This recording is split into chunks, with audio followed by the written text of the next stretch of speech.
A Musson Plug can be used with any Titan Tough bin for quick and easy draining. Today we're going to cover how to install a Musson Plug into your Titan Tough bin. For this you'll need a 1.5 inch Musson Plug, a tape measure, a drill with a hole saw or a Forstner bit, and a sharp bladed knife. First, mark out your desired location for the plug. For a flat-bottomed bin, the hole must be 1.75 inches up from the bottom edge of the bin, or 8.5 inches from the bottom of the pallet. For a 2 or a 4-way entry-legged bin, the hole must be 2 inches from the bottom edge of the bin.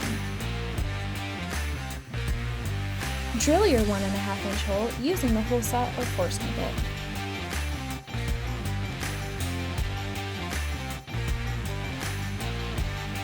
Clean the burrs around the hole using a sharp blade.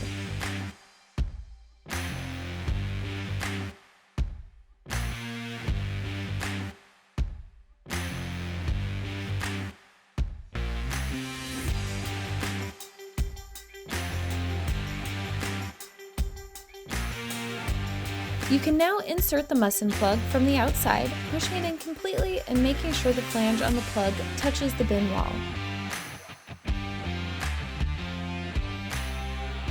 Your Titan Tough bin is now ready to use.